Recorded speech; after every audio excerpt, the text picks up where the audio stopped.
Hello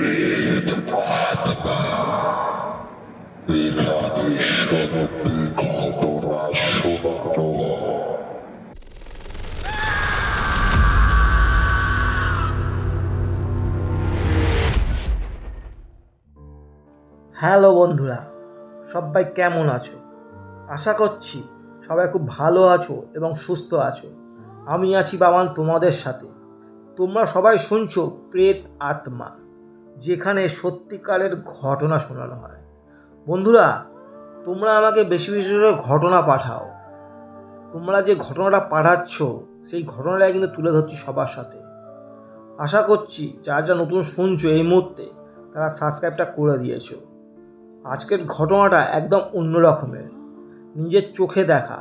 আর ঘটনাটা আমাকে পাঠিয়েছে শুভম বিশ্বাস। তার বাড়ি হচ্ছে দোলতলা, ওয়েস্ট বেঙ্গল। তো আশা করি সবাই বুঝতে পারছো ঘটনাটা আজকের খুব জমজমাট হতে চলেছে। বন্ধুরা, সবাই চুপটি করে বসে পড়ো, কানে হেডফোনটা লাগিয়ে নাও। তাহলে আমি সরাসরি চলে যাচ্ছি ঘটনায়।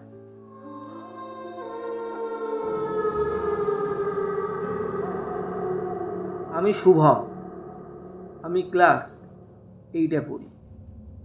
মানে বুঝতেই পারছো আমি তোমাদের থেকে অনেকটাই ছোট। তো এই ঘটনাটা আমি আমার বন্ধুবান্ধবকে বলেছি, তারা সব হেসে উড়িয়ে দিয়েছে। দাদা, আমি তোমাকেই বলছি ঘটনাটা, অবশ্যই কেউ হাসাহাসি করবে না, সব একটু মন দিয়ে শুনবে। আশা করছি ভালো লাগবে। এই ঘটনাটা বেশি দিনের নয়, 3 মাস আগেকারের ঘটনা। তো এই ঘটনাটা একদম অন্য রকমের। তো আমার বাড়ি দুতলা, আমি থাকি উপরের তলায়, পুরো একা। বাবা মায়ের আমি একটা মাত্র সন্তান। তো আমি অনেক রাত্রির অবধি ছাদে হাঁটাচলা করতে পছন্দ করি। পড়াশোনা শেষে, পড়াশোনা করে নেওয়ার পরে, এই গরম তো বেশ ভালোই পড়েছে, সেটা তো বুঝতেই পারছো। তো পড়াশোনা করে নেওয়ার পরে রাত্রিবেলা খাওয়া দাওয়ার পরে একটু হাঁটাচলা করি আর কি, যাতে খাবারটা হজম হয়ে যায়। তো বন্ধুরা, আমাদের খেতে খেতে সময় লাগে প্রায় 11টা। এবার খাওয়া দাওয়া করে একটু হাঁটাচলা করেই 11:30 অবধি একটু ফোন নিয়ে ঘাঁটাঘাঁটি করি, করে আবার আমার রুমে আমি এসে ঘুমিয়ে পড়ি। এরকমই এক অমাবস্যার রাত, মানে ঘুটঘুটে অন্ধকার।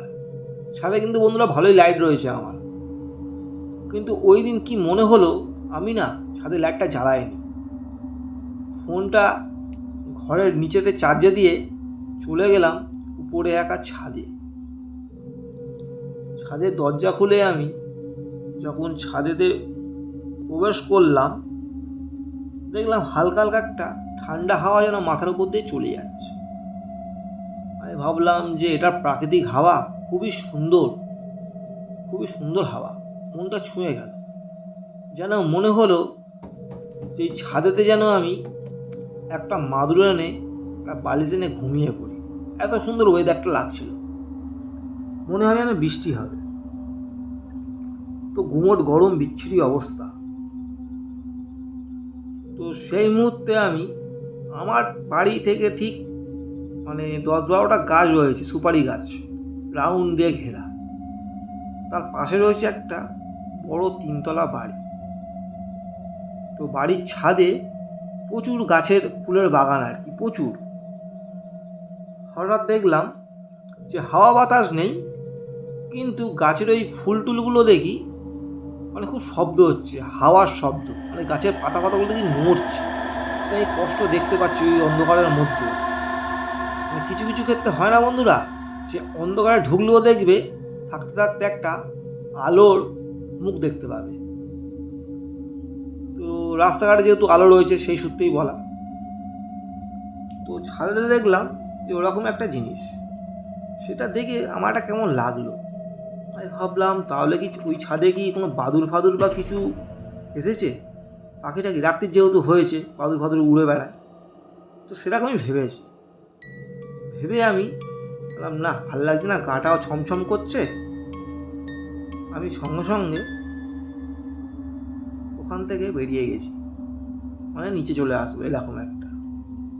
আর বন্ধুরা, একটা কথা বলে দিচ্ছি, যে বাড়ির কথা বলছি সেই বাড়িতে প্রায় 1 সপ্তাহ ধরে কোনো মানুষ নেই, মানে যারা ছিল তারা কোনো না কোথায় বাইরে ঘুরতে গিয়েছে, এটা কনফার্ম, এটা আমি জানি। তো সেই মুহূর্তে আমি যা দেখলাম সেটা আমি কোনোদিনও ভুলতে পারবো না। আমি স্পষ্ট দেখলাম যে আমি যখন বেরিয়ে যাচ্ছি ঘরে, মানে ছাদের দরজাটা বন্ধ করে ঘরে আসবো, ছাদের দরজাটা বন্ধ করে ঘরে আসবো না, সেই সময় আমি দেখলাম স্পষ্ট উপর থেকে, মানে ওই বাড়ির ছাদের উপর থেকে একটা ফুলের টব নিচে পড়ে গেল দাম করে, একটা শব্দ হলো। সেইটা দেখে একটু ঘাবড়ে গেলাম আমি, কী হলো দেখি তো গিয়ে। তো দেখলাম যে পুরো নিস্তব্ধ, এক ফোঁটা হাওয়া নেই। আমার গাটা হঠাৎ ভারী হয়ে গেল, দেখলাম একটা টব পড়ে গেল। তো আমি ভাবলাম যে তাহলে কোনো ওই বাদুর ফাদুর বসেছিল, হয়তো পড়ে গেছে। তারপরে বন্ধুরা যা দেখলাম সেটা হচ্ছে যে কুচকুচে কালো একটা মূর্তি, পুরো মানুষের মতো কুচকুচে কালো, তার পা মুখ কিছু দেখা যাচ্ছে না, পুরো মনে হচ্ছে না একটা কালো একটা প্লাস্টিক ছাদের মধ্যে হাঁটা চলা করছে। হ্যাঁ বন্ধুরা, ঠিকই শুনেছ, ছাদের মধ্যে একটা প্লাস্টিকের মতো জিনিস হাঁটা চলা করছে, মানে কি, মানে হাওয়ায় ভেসে ভেসে যাচ্ছে। প্রথমে আমি ভেবেছিলাম যে এটা কোনো কাপড় হবে হয়তো, বা কোনো কিছু প্লাস্টিক কিছু, কিন্তু অতটাই বড়, মানুষের মতো এতটাই বড়, হাঁটাচলা করছে দেখি, মানে ঘুরে ঘুরে বেড়াচ্ছে, উড়ছে, ছাদের মধ্যে উড়ে বেড়াচ্ছে। সেটা দেখে আমি প্রথমে অতটা গুরুত্ব দিইনি, আর বিশ্বাসও করিনি। আমি বলছি এটি কী আবার, কী, তাহলে কোনো প্লাস্টিক হয়তো। তারপরে ভাবছি যে হাওয়া তো নেই, তাহলে জিনিসটা ওরকম ঘুরছে কী করে। তো তারপরে আমি যা দেখলাম যে ওই ছায়াটা হঠাৎ ওই ছাদ থেকে আমার দিকে যেন চলে আসা শুরু করলো, মানে হুট করে, মানে ছাদ থেকে আমার লাফ কাটলো, যেটা হয় না সেরকম। সেইটা দেখে আমি রীতিমতোভাবে এতটাই ভয় পেয়ে যাই, ছাদের দরজাও দিতে পারিনি, হুড়দাঙ্গা করে নিচে নেমে আসি খুব জোরে। এসে পুরো ঘটনাটা আমি আমার বাবাকে মাকে বলি। বাবা মাও ভয় পেয়ে গেছে, ভাবলো ছাদের রাতে কী হলো। তো দু চারটে কথাও আমাকে বললো এত রাত তুই ছাদে কী করতে গেছিস। আমি বললাম দেখো এই ব্যাপার, এটা কী। ছাদে যখন বন্ধুরা গেলাম, লাইট ফাইটগুলো জ্বালালাম, সব পুরো পুরো ফাঁকা। এমন কি আশ্চর্যকর ঘটনা, যে টপটা পড়ে গিয়েছিল দেখেছিলাম, সেখানে দেখলাম সেই টপটা কিন্তু বসানোই আছে। তাহলে এটা আমি কি ভুল দেখলাম, যে প্লাস্টিক মতো উড়ে এলো, তাহলে আমি কী দেখলাম। তো সেটা দেখে এতটাই ভয় পেয়ে গেছিলাম, আমি ওই দিন আর উপরে ঘুমাতে পারিনি। আমি আমার সাথেই ঘুমিয়েছিলাম, খুব ভয় পেয়ে গেছিলাম। তো পরের দিন আমাকে বাবা একটা ঠাকুর মন্দিরে নিয়ে গেল। সেখানে নিয়ে গিয়ে আমাকে বাজরাঙ্গলি মন্দিরে নিয়ে গিয়েছিল।